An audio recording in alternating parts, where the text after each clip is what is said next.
Today's show is sponsored by Essentia Analytics, an award-winning fintech company that provides AI-driven behavioral analytics services to professional investors and allocators of capital. Essentia works with leading active equity investment teams to measure, improve, and promote their decision-making skill, and helps asset owners and allocators assess portfolio managers based on demonstrated investment skill, not just past performance. To learn more about their revolutionary approach to unlocking behavioral alpha in active equity management, visit essentia-analytics.com.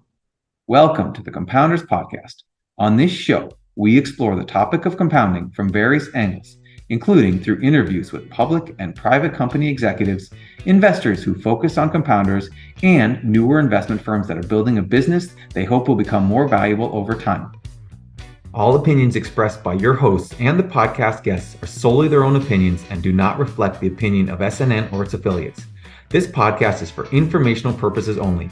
It is not investment advice and should not be relied upon for any investment decisions. We are not recommending the purchase or sale of any securities. The host and guests may be beneficial owners of the securities discussed. You should not assume that the securities discussed are or will be profitable. My guests on the show today are Jen Yu and Alex Penfold, the co-founders of Jaxon Lane, a beauty and skincare company they run as a husband and wife team. I've known these two for many years and am a user of their products. Jaxon Lane is known for its Bro Mask, a product whose goal it is to make healthy facial skin more accessible to men.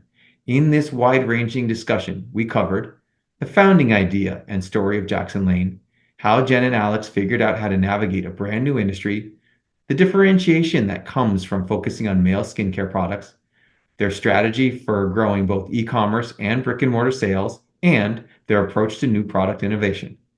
And without any further ado, here's my conversation with Jen Yu and Alex Penfold, the founders of Jaxon Lane. We've all known each other for a long time. I wouldn't necessarily have thought about you guys as being interested in a skincare company.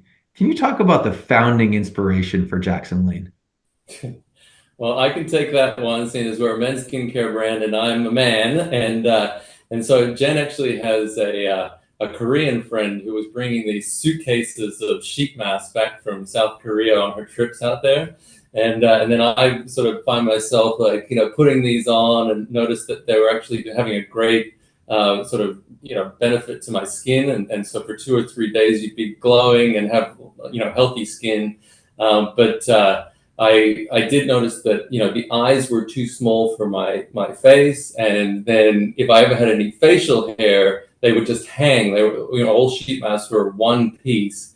And so they would just hang over my facial hair. And it just didn't seem like it was really designed with men in mind. And so, we said, this seems like a great product, category, for instance, for us to launch into. Because it made a lot of sense from a shipping cost perspective. Nothing was going to break en route from when you're sending out your D2C shipments, and it was something that I was interested in, and Jen too, from basically trying to find a way for me to stop poaching her skincare and develop our own line, and so we headed off to South Korea to track down the best sheet mask maker we could find to really structure a product that was designed with my face in mind. And we came out with the Bro Mask, which was a sheet mask designed for men with 2 pieces, so that if you had any facial hair, you could just do the top piece like a Batman mask, or if you had cleanly shaved face, you could just put both pieces on, and so it gave flexibility to men wanting to use sheet masks. And so that was kind of the impetus for our brand launch and how Jaxon Lane was born. So, What I love about that story is that so many products, like if you listen to How I Built This or something like that, so many consumer products came from a need. Someone saying like this, I would like this product. It doesn't exist. We should build it. So I love that. And so the hustle of trying to figure out how to start a brand in which you create physical products is something that's always interesting to me. So I'd love to hear about the process you went through to figure out the sourcing, the formulation, the packaging, so that you could actually get that first Bro Mask to market. do you want to tell them about our journey? I think when we start, so we're both first-time entrepreneurs. And so we started as anyone sitting in America would. We started looking online, and we did this for a year, sort of in our living rooms at night. We ordered stuff from Alibaba, all different countries, and everything we tried just wasn't very good quality.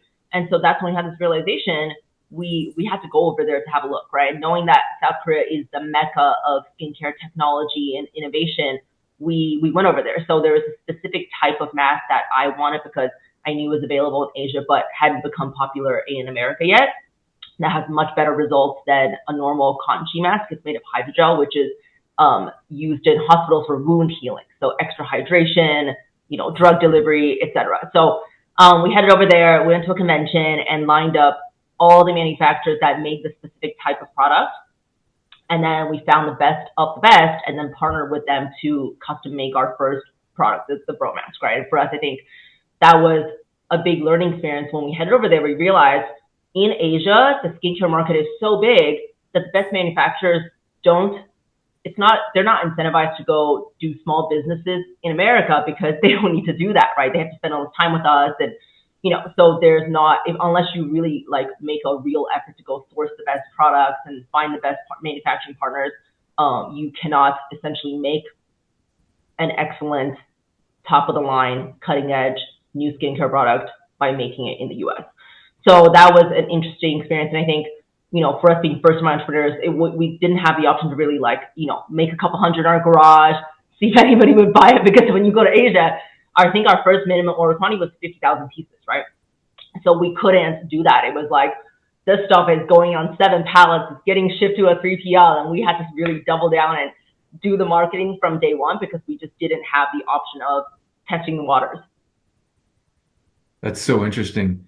And so, given all of that, and I mean, it seems like there was some working capital required even before you had buyers. If you're taking shipments, it's always interesting to hear how how you funded something like that. So where was it? How did you figure out how to manage that and fund it initially? And have you ever taken outside capital since that initial funding? So to this day, we have not taken outside capital except for, like a business line of credit. I think for us, we're more on the conservative side in terms of, we want to put our mouth where the money where the mouth is, or whatever the saying is, right? So we really wanted to sort of demonstrate to ourselves that we can make this thing work before going and asking. The thought of asking friends and family for money for something that is going to be really risky, right, is just not something that we have the appetite for. And then I think with venture capital, it's just what I find with a lot of our founder friends is that people who go VC route in the very early days, they spend all of their time then going into this fundraising hamster wheel. And we didn't want to do that either. It was very important for us to get deeply embedded and learn the operations. And so we've been bootstrapping this whole time. And you talk about being first-time entrepreneurs. Jen, you and I went to business school together. And I'm always curious about the value of that as an entrepreneur. So, aside from the network you developed, are there beneficial things you took away from the experience that have helped you with Jaxon Lane? Or do you feel like you've really had to learn most of what you know now on the job?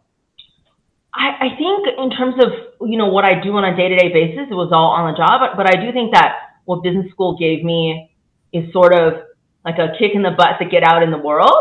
And I think also being in LA and then the Bay Area after, it's like you're just surrounded by people trying to do things, right? Like everyone is thinking of ideas they want to pursue, things they want to try, businesses they want to build, right? So I think it's like you end up in this ecosystem where you're with like-minded people and everyone's excited to do something. So that's probably a big thing for me. But, am I using my forensic accounting skills? A little bit, actually, yeah.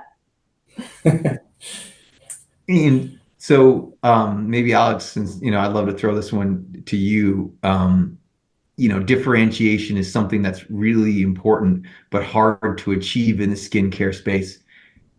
Obviously there's been this focus on male skincare, which is a little different from kind of the typical perception of beauty brands and skincare brands. Maybe talk a little bit about how you've tried to differentiate the Jaxon Lane brand.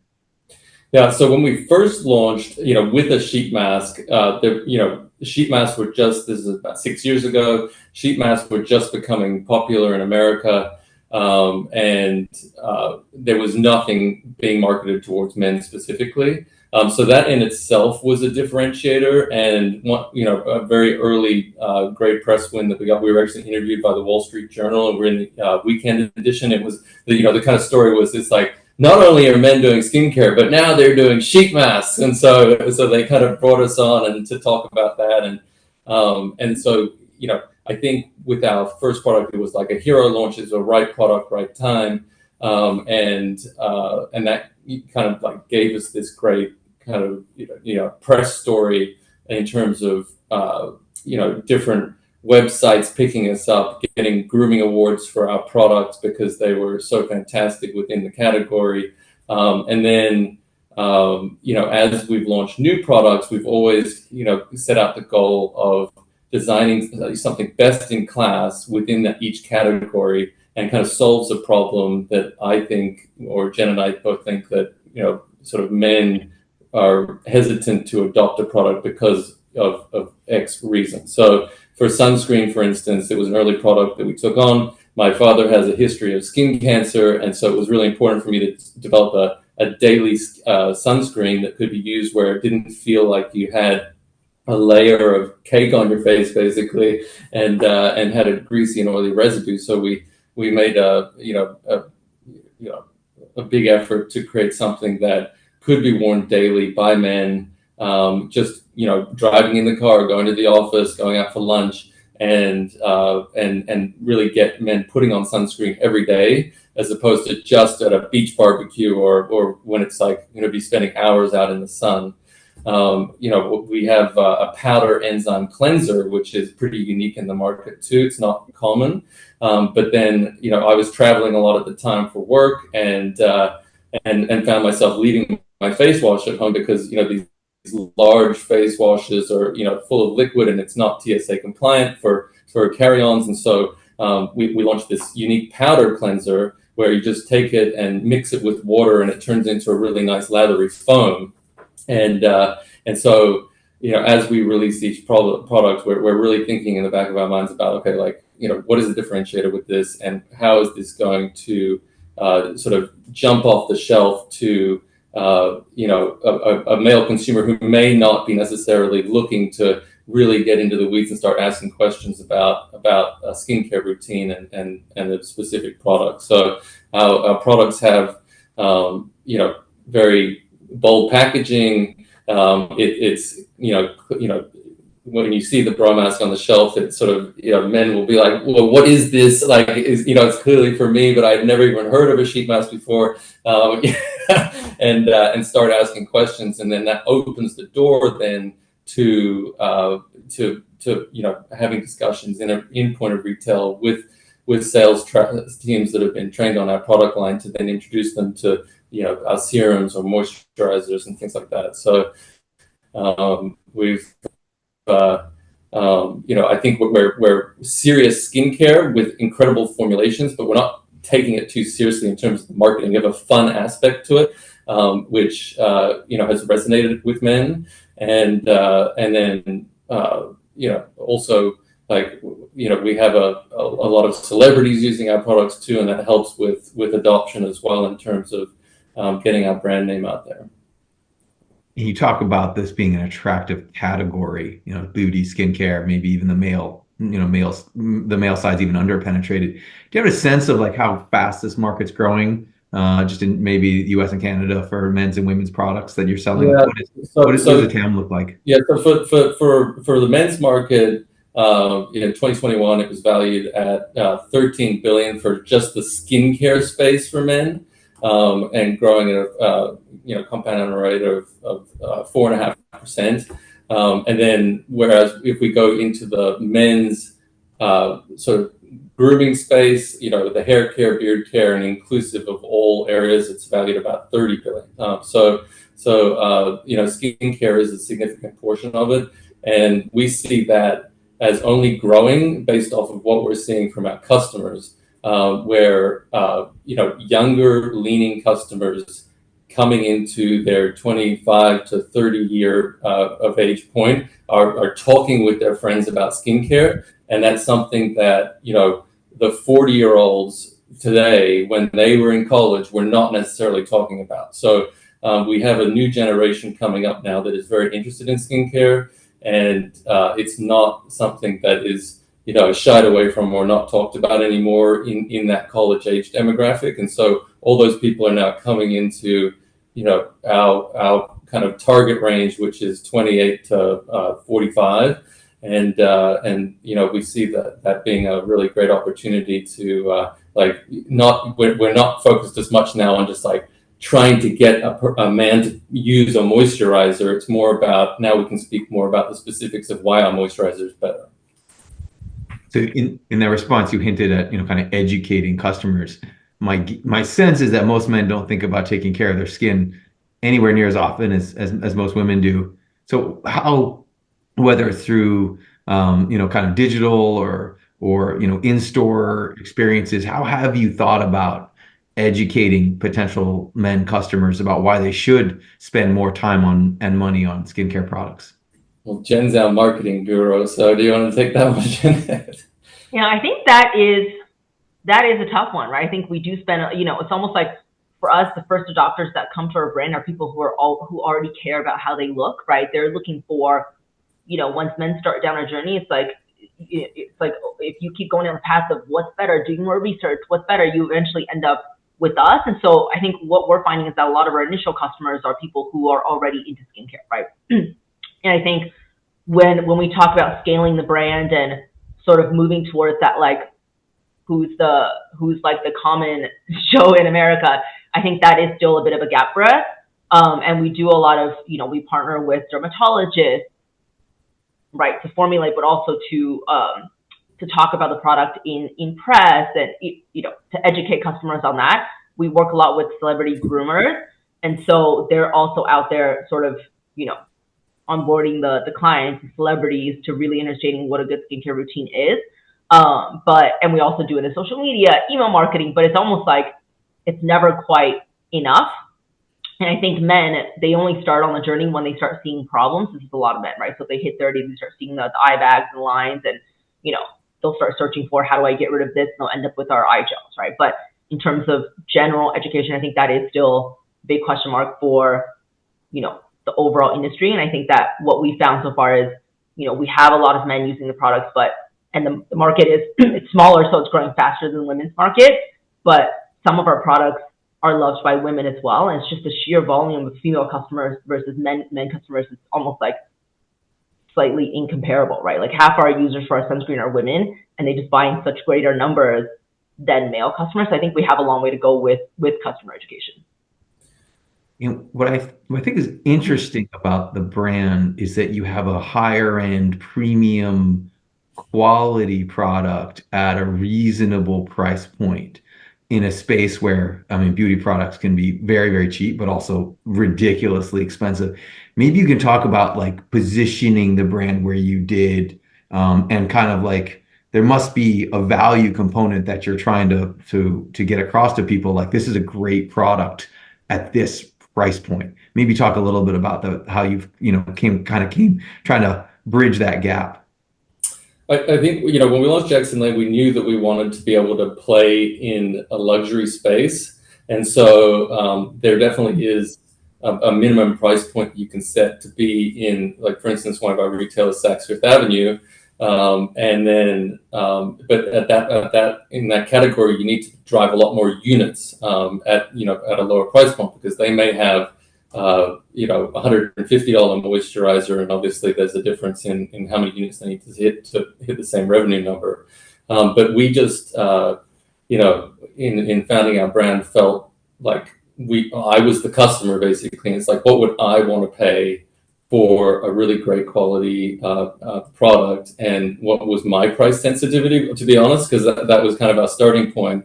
And the $30 to $50 range was where I was comfortable, shopping for products, and found that I could find, good quality skincare without necessarily brand cachet of those that do charge $150 or $200. And so, that really has been a point for us in terms of, we're wanting to take that Kiehl's customer and bring them into Jaxon Lane's fold, and this is where we found success. So. And so one of the best things about this category, that's because I've looked at some of the public companies in this space, is that there's just beautiful businesses, right? Like the high gross margins. Once you scale, operating and EBITDA margins are really high. I mean, is that when you guys talking about the category being interesting, and obviously Alex, like, looking for this product, is that when you thought about like, hey, this is a business that makes sense for us? Is part of what attracted to you is like to it was the kind of profitability and margins that can be achieved in this space? Then I wish we were that sophisticated. When we started, I mean, it was like, we tossed around a couple of ideas before. So I think there was a level of understanding that, we knew that if you paid this much, like, you could afford to ship it to the customer at an affordable dollar amount. Like, before this, we were talking about, like, affordable handmade ceramics. And then we're like, oh, wait, the shipping it's not going to make any sense, right? But in terms of knowing what we know now about the cost of goods and landed margins and how much you can spend on advertising, I mean, that was like not on our radar. I think even when we priced the product, it was like a bit like, does it seem like we can make money? What will we pay for this? Like, we weren't thinking about things like, can I run Facebook ads and do the unit economics work in relation to customer acquisition costs? Like, we were unaware of these things. We learned over time. But yes, it is a great, profit margin rise. It's a great business to be in. And I think it's also part of the reason we've been able to bootstrap, right? Which is, we've grown slower, more thoughtfully, but we've grown profitably because, we've had to. I love that. Also, I'll just chime in too that the cost of acquisition has shifted significantly over the last 6 years. So, what we, the price point you needed to hit to have a profitable conversion on Meta, 6 years ago is very different from what it is today. So it's always shifting, and that involves us working on getting our AOV up and really, sort of increasing the basket size there to make it profitable. So it's an evolving process. I think what made sense 6 years ago is different from what makes sense today. So I'm curious about what you mean by that, Alex. Are you saying that customer acquisition costs on Meta are much higher than they were 6 years ago? And if that's true, what's the mechanism there? So I would say when we started, and we were, again, like, because we didn't have any money to really do marketing and we were a bit tentative about it, like, I could run Facebook ads back in 2018 and convert a customer for $20, right? So, but then we only had one product of $28, right? So it's like you kind of break even on the first order. So fast forward 6 years. And so back then, if you started a brand and you just threw money into top of funnel, which is just, just throw money at Facebook, you could just grow this company. And so I think that's why there was a lot of venture funded startups back then that had this, like, just this dollar mechanism that worked, right? You spend $30 to get a customer, $20 to get a customer. The product is $50. You're always going to make money. And it was never ending scale, right? And I think that's not true anymore. So today, and this is, I think, across the board, average customer acquisition cost on Facebook, Instagram is close to $100, if not more. So then you really have to start looking at the lifetime value of the customer, right? So how much does it cost you to bring the person in? How do you then drive repeat purchasing? And that's why there's been such a shift to subscription models, which also have not sort of panned out over time for a lot of companies where that's their, like, main game, right? So I think because the ad ecosystem keeps changing, you cannot really rely on one channel anymore. And I think historically, 6 years ago, companies were either DTC or they were retail or they were Amazon. And we, almost by like lack of understanding, ended up in all three because there was sort of loose leads and demand in every channel. So we started building all three. But I think there's just changes in each channel is so dynamic on a day-to-day basis that the landscape for customer acquisition changes every all the time. And for Facebook, the biggest, I think, driver was when iOS 14 happened, right? So there was basically like lack of customer tracking. So if you couldn't track behavior, then the algorithms don't know who to show what ads to. So then it costs a lot more money to run ads. And because more companies started going into Facebook ads and larger companies too, it just became very expensive to show ads to people. And I'll just add too that Jen just kind of mentioned this, but the COVID really changed the game, I think, for online advertising a lot, just because a lot of the retail heavyweights were forced into the D2C category in a big way, and so the spend shifted, from what they might have been, putting into growing retail, then into online advertising. So the market rate went up significantly from just the sheer volume of large multinational corporations that were now also pouring marketing dollars into Meta. And so given the changes in customer acquisition cost, it would make sense that you would start adding higher priced products versus just a $28 product. And so the collection of products, as I look at the website, has grown pretty nicely since you first started. Maybe you can talk a little bit about, and you've discussed some of the products, but there's an interesting innovation engine here that seems to be running where you're looking at differentiated products, differentiated use cases. What does that look like, and how involved are you guys in that process versus having your partners in Korea or outsourced vendors working with you to come up with new solutions? I'll take the first half of the question. I think on a personal level, how we do products now is very much 100% the same way we did in day one, which is, if we have a specific need where I'm looking for a serum, I'm looking for a toner, and there's just nothing on the market that does what I wanted to do, then that's what starts the sort of wheel spinning. We're like, okay, we absolutely need to make this specific thing because it's what's lacking on the market. So I think in that sense, it's like we are our own sort of harshest critics or best customers, because whatever we develop, I'm like, that becomes my go-to thing that I use every single day, twice a day. And so that's still the sort of impetus. And we are very much involved in every step of the entire thing. And, I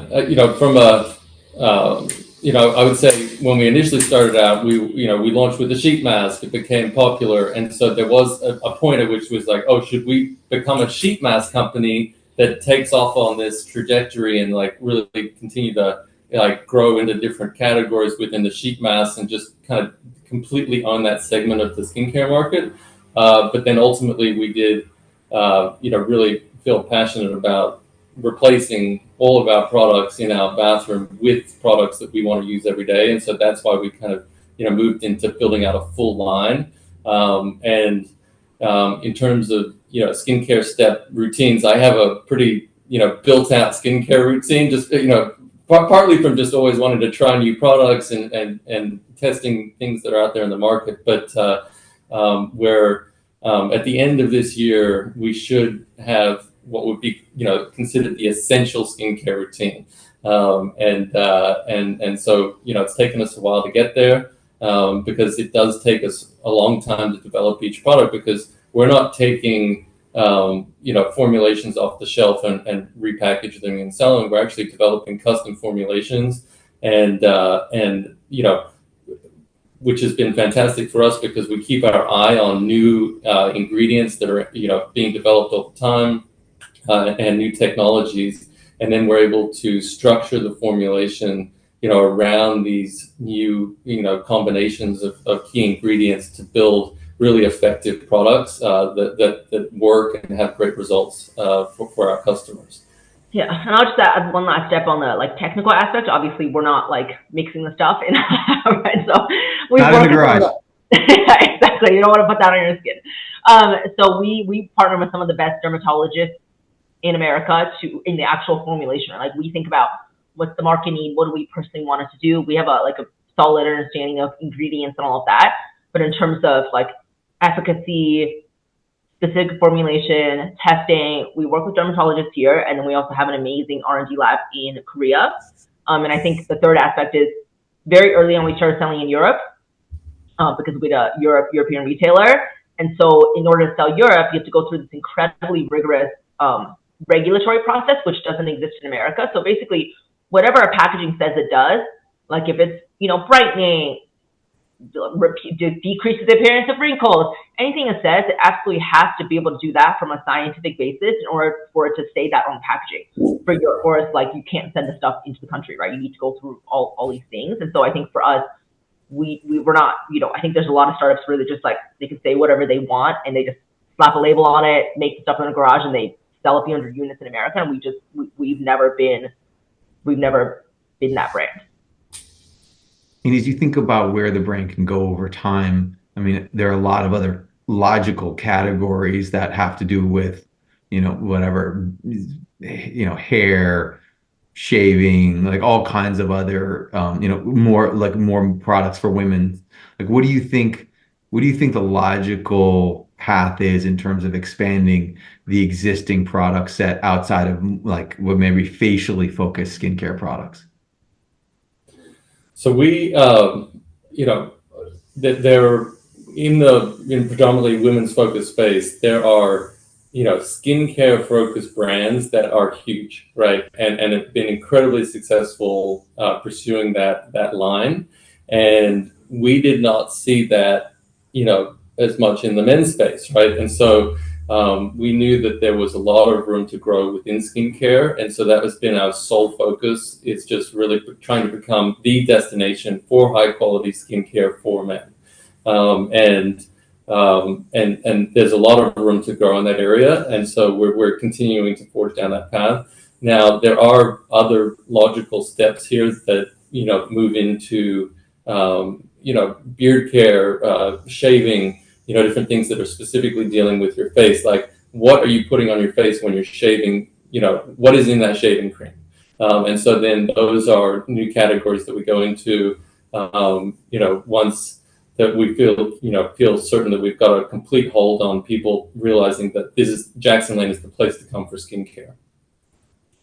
I think it's a good time to talk about distribution and relationships. So you've been able to gain brick and mortars distribution at well-known retailers such as Saks, Revolve, and Urban Outfitters.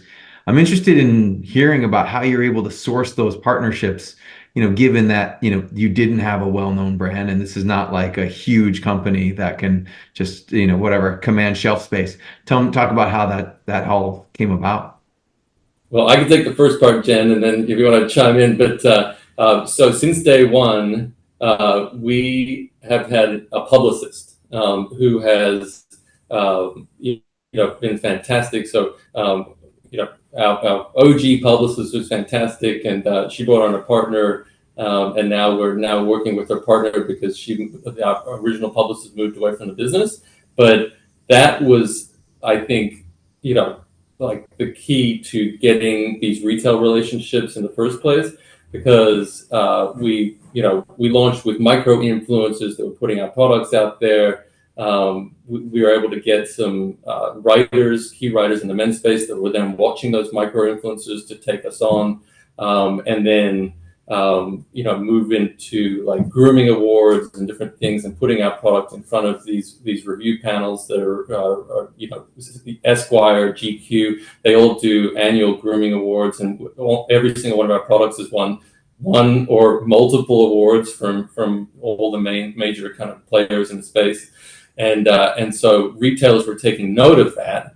And then, a lot of our initial retail relationships were inbound, based off of press that they were seeing, and some key influential retailers that are trendsetters within the space. So Mr. Porter, for instance, which is the men's side of Net-a-Porter, we were featured there, and like a lot of retailers started coming to us, be like, "Oh, I saw you on Mr. Porter. Like, let's have a conversation," and that sort of helped us build this trajectory without us kind of banging down doors and trying to just get that first meeting. And we were fortunate enough to have a lot of our early retail relationships actually approach us.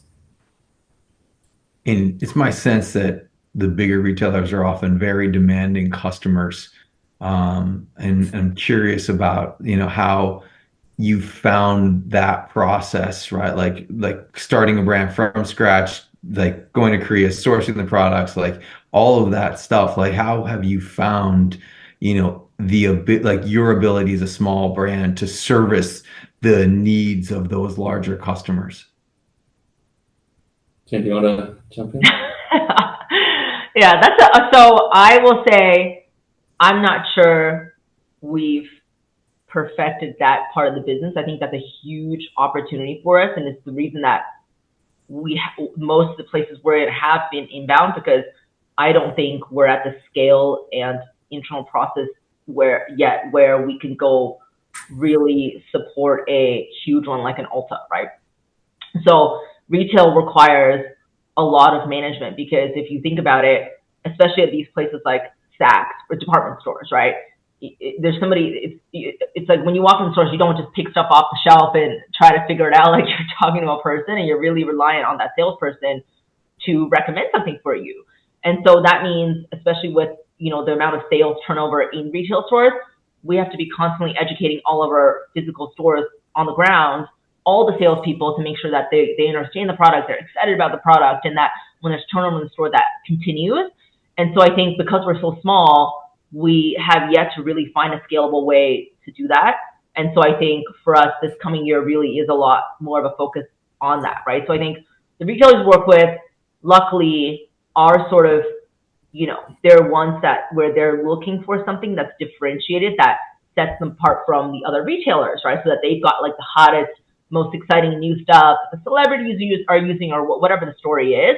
And so I think for us with those partners like Saks, it's been nice because they're excited to support. So we have a great relationship with them, both at the buying level and in the in-store level, which makes our lives a bit easier because they're already excited about the product. But I think, as you think about scaling that's sort of hard to do at scale with, us doing it manually the whole time. Yeah, and I'll just also add that we have relationships with some larger retailers that pick up, like a couple of products like the eye gels and the sheet masks, which are at a lower price point, which then can then get out to more customers, and that has been a great, way to just really get penetration out there within the domestic market. On a lot of shelves, in a lot of stores, and bring them in. And surprisingly, when we first started this brand, people thought we were a little crazy for starting with a sheet mask, because it's kind of, what some might consider like an advanced level of skincare. Like, maybe you're going to start out with a face wash, but it turns out that, the sheet mask, first of all, is very giftable. And so, people love giving it for Valentine's Day, which we have, and Christmas, stocking stuffers, that type of thing.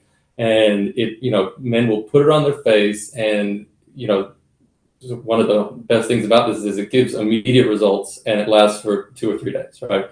And so, I think for the first time, men are seeing what their skin could look like if they had an everyday routine. So it's become a really good gateway to introducing them to our product line, which has been a differentiator for us, and maybe not sort of the typical path that a company coming to market, where they come with a face wash, a moisturizer, a serum, maybe a sunscreen, and then present those 4 products as the steps. We sort of, we're bringing people to our brand with something pretty unique, and they're like, wait a second, I like what I'm seeing, and let's see what else they've got.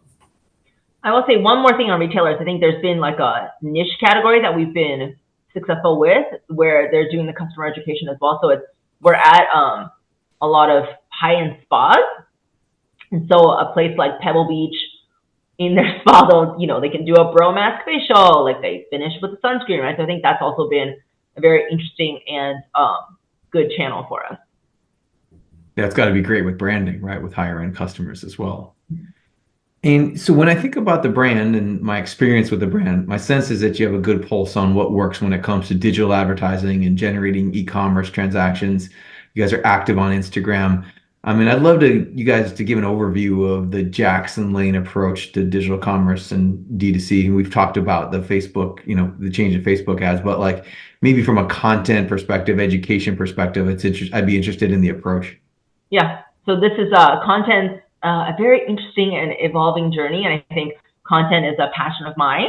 And so it's been a very good learning experience. I think the biggest takeaway for me for online content, not paid content, but organic content, is you have to make different content for each channel, right? You cannot, like, gone are the days where you can just take a video or whatever, just put the same thing in every channel and hope that it does something. But I think the way the customer engages or any user engages with each social media platform is completely different, right? So for Instagram, it's more of our brand commerce channel, right? So it's more focused on, press, celebrities, awards, like customer education, more like polished, not so much corporate, definitely a bit more polished. You go over to TikTok, and I think this is where we need to spend a lot more time. It's very much about what we find that resonates with the TikTok user is the story behind the brand, right? So if you go and start posting like product stuff, like nobody wants to see brand pushing out brand stuff to sell them stuff, right? That's like nobody wants to see this. And so it's very much they want to see the behind the scenes of the brand. They want to see the founders. They want to see us like interact with each other. They want to see the mess behind the brand. They want to see real life, right? Like TikTok is about bringing humanity back to social media versus this like Instagram life, which we all know is not real. It's beautiful and it's fun and it's aesthetic and we like it, but it's not real life. So I think that's been really interesting. And then of course there's new platforms like YouTube Shorts, right, where it's like, who even knows? It's like the wild, wild west. So I think this is, again, evolving every single day, both on the organic and also on the paid platform. And, I think you really have to be, as a founder or someone that is trying to make organic work, you have to be a user on these channels to make it work. So I find myself sometimes like getting sucked into like being a TikTok user, and like 3 hours into it, I'm like, okay, I have to stop because this is, to really understand the psyche there, it's interesting to be there, but it's also a huge time suck. But I think it's hard to be successful on paid social on any channel without also having a presence, like a solid presence with a solid understanding on organic as well. And so we've talked about brick and mortar, we've talked about D2C. I mean, I think people would be interested in kind of like what's the split these days between the more e-com focus versus brick and mortar sales. So we actually, started out early on in Amazon, and so Amazon has taken over an increasingly big part of our business. Not because we haven't been also building those other channels, but just our success on Amazon has propelled, our brand to be able to really invest in, the Shopify, the direct to consumer, and the retail, and so. We're over 50% on Amazon, with the remainder on D2C and retail, and definitely we wouldn't be able to do what we've done without the revenue that we're getting from Amazon, and so the profit side of Amazon has helped us really do what Jen's talking about here with all of the content creation and the marketing and building our presence as a brand out there in this omni-channel world. And so, I think, not a lot of brands can go on Amazon and make it work because it is its own channel that requires a lot of expertise and focus. And so, for us, because we did, start out bootstrapped and without funding, and seeing that we were growing on Amazon, we really poured a lot of resources into growing that side of the business, and it's helped us tremendously, get to where we are today.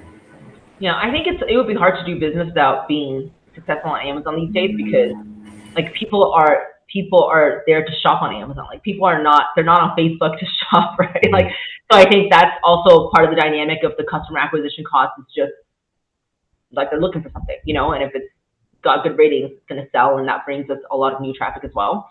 So I think it's been good, and I think it's symbiotic in some ways, because Amazon also prioritizes traffic that comes in from outside Amazon, because it gives it the algorithm platform validation that this is not just like some Amazon thing, right? But this is something that people come in looking for.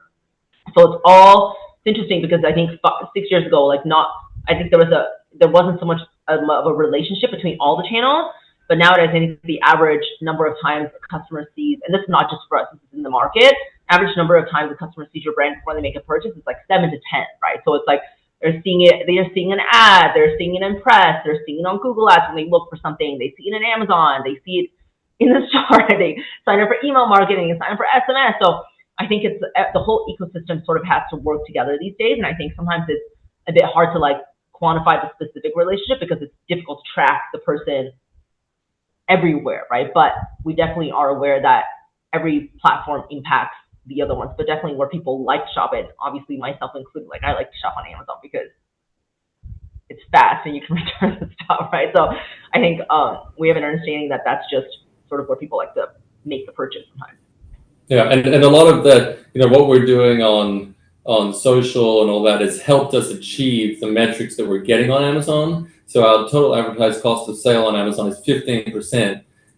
We have a very high organic purchase rate on Amazon, which native Amazon brands don't have, because they're paying for each click, they're paying for each conversion, working up the rankings and trying to get, to the first page of each search term. But because of what we're doing here as an omni-channel business, it's really helped us bring people to Amazon from outside of Amazon, which Amazon rewards, with rankings. So that's it seems to, it's definitely all working together, and one wouldn't work without the other. Also, building on that side too. So. I mean, it seems like you guys have an appreciation for, the different channels being synergistic, and as opposed to being silos that need to be, that don't add to each other. And I think like the understanding that that's what's required to be a good omni-channel retailer it comes out in our discussions. And so the one channel that we haven't really talked about, of course, is, your kind of your own brick and mortar. We all live in Southern California. And a lot of brands like to have flagships here. I mean, I personally could see this store, see a store in the Century City Mall here in LA. How have you thought about that? I mean, it seems like, especially as you build out the line and you could showcase all of your products in one space. I mean, is that on the radar at all, even if it was just a brand building kind of endeavor? Yeah, so we on our radar is more starting out, at a smaller scale with, say, pop-ups and different, like smaller marketing opportunities than committing to a full, retail operation and growth in that category. For us, because, right now we have 7 SKUs, right? And so filling a store, with the products that we have, even with combinations, it would have to be a very small space, and specifically for marketing, pop-ups are a great idea because you get to really interface with the brand, get all that information out on social, attract, bring people from your community into a space to meet you and to get more familiar with the brand. So that realistically is going to be, steps that are taken this year. And then of course we can look to something larger as we continue to grow. And as you think about the future of this brand, there are always bigger brands looking to buy fast-growing, smaller brands.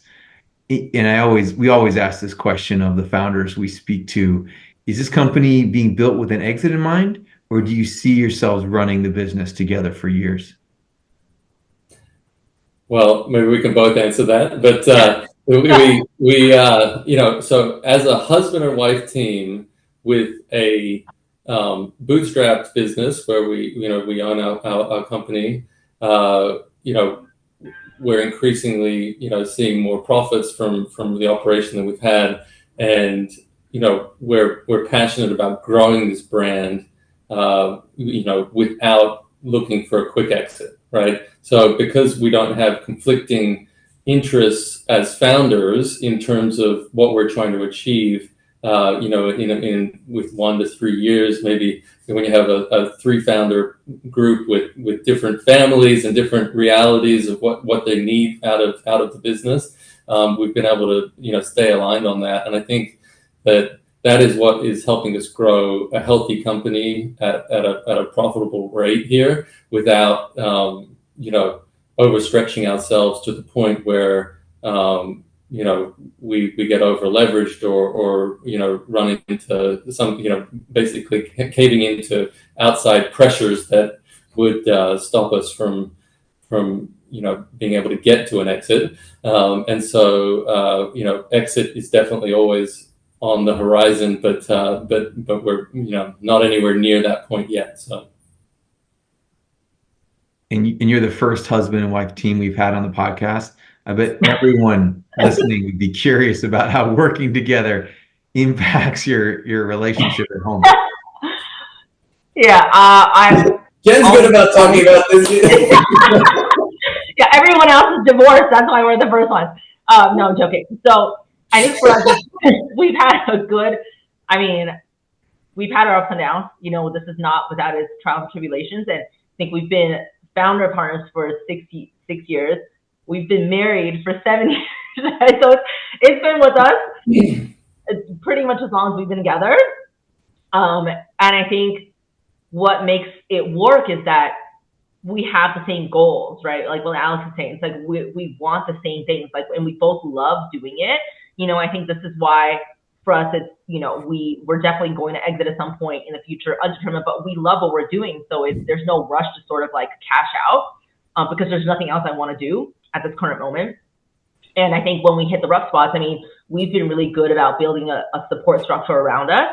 And so years ago, we realized we need outside support, right? So for us, because we're married, it's not like we get a business coach. We have a couples counselor. So we can talk about things in our personal lives and in our work life where everything starts blending together, right? Because the argument you're having about this then leads to something on a personal level. It's like really hard to separate the two. And because we have kids together, like we spend so much time together that work and personal life is like just one big sort of thing. And so for us, like having a healthy dynamic and the ability to communicate and argue and work out issues and still be both invested and excited and passionate about what we're doing, really, I think couples counseling, if I could just say this to anyone that's watching this that, sort of wants to work together with their spouse, you need to have a couples counselor. In terms of like your own personal bandwidth and the growth of this firm and really accelerating that, where are you in the process of figuring out like what you should be bringing in-house, right, versus working with outside vendors? Are there skill sets in terms of like, a partner that you could bring in, someone like an operational person or a finance person? Like, how have you thought about expanding the team? Yeah, I can take that one. I think for us, we're at the point now where we need leadership in specific functions, right? So sometimes it's easier to get outsourced expertise in things like graphic design or basically almost any topic. Like you can find expertise in outsourced capacity that lets you not blow your budget on something that you don't need a full-time person of. But I think we have so many of those things now where it's like when we personally have to oversee all of those and across 3 channels, it's just too much management. And so I think for us, we're at the point now where we really need to have, for example, a marketing leader that can oversee so many different aspects that fall into that and can help us sort of manage all the outsourced functions that roll up into that, right? So I think we just need people that we can rely on to say, like, take this from strategy through execution instead of us being the sort of strategy and then overseeing the execution. And I know you guys are pretty active and you have a bunch of friends who are founders.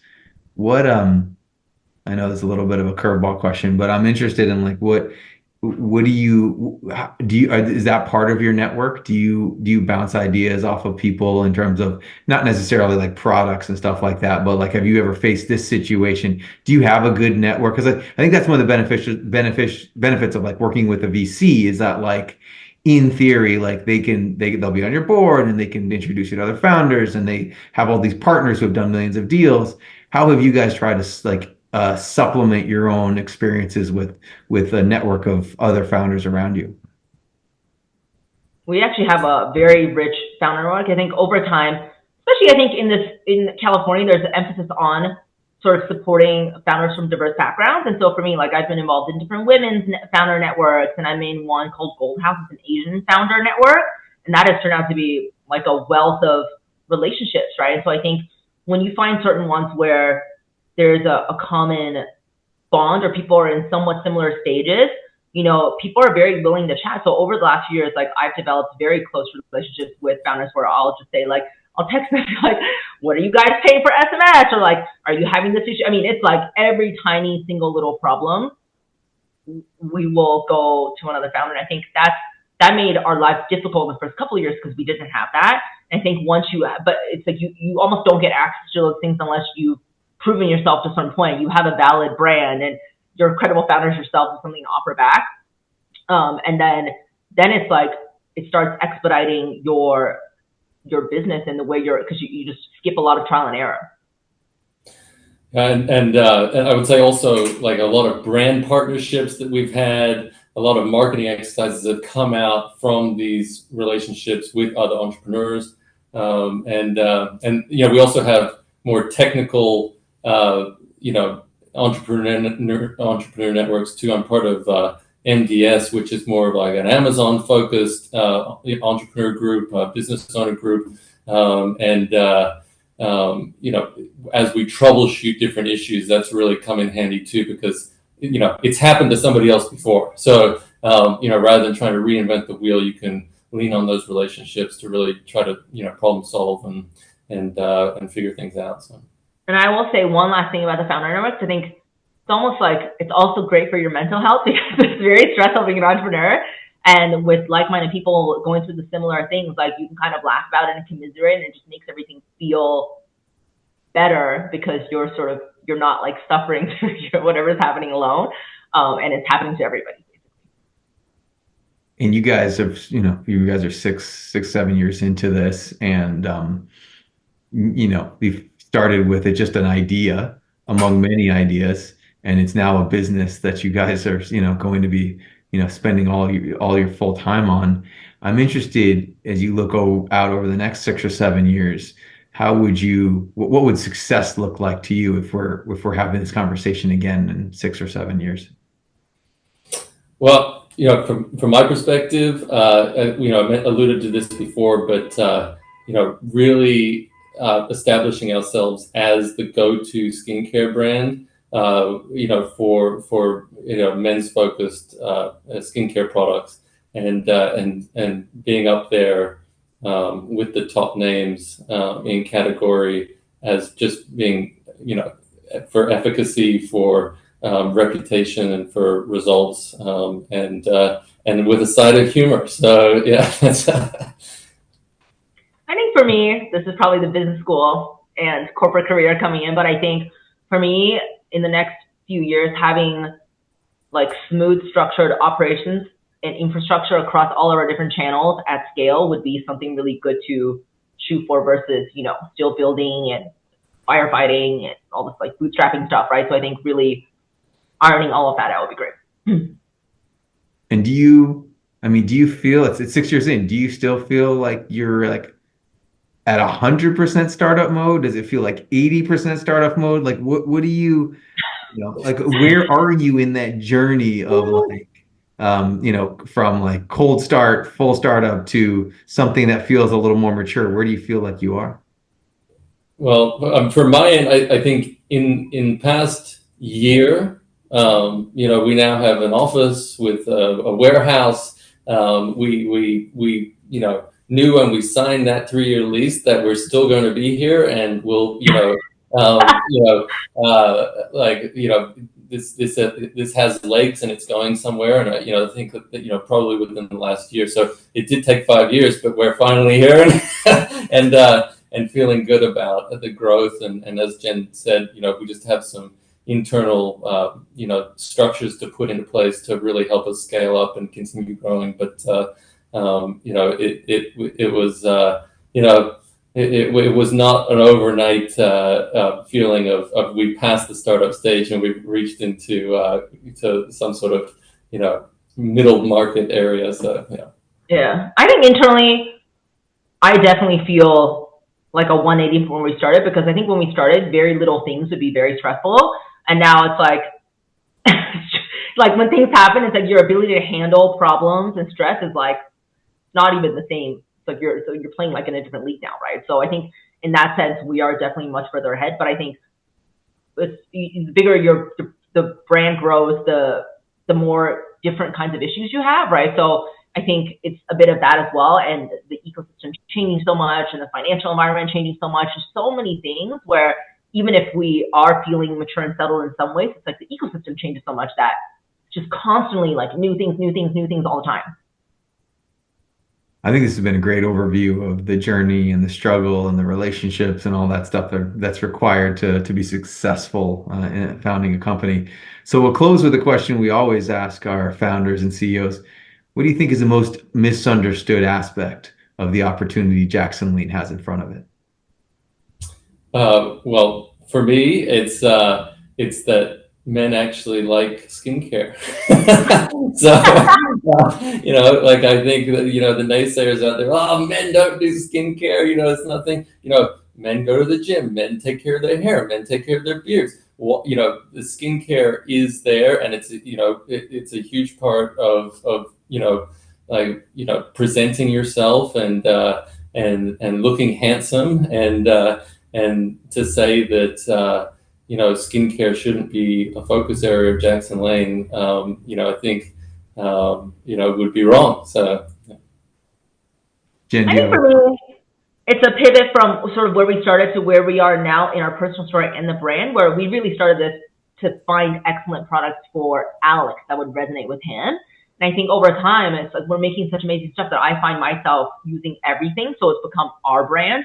And what we're seeing too in the customer base is we're having a lot of women starting to adopt like the non-bro products, right? The sunscreens and the face washes and whatnot. So I think that's an area that will be interesting to explore. And it's a major pivot from the initial branding is how do we service that female customer base as well? And what does that look like for the brand? Because it's such a large foundational shift in the brand identity.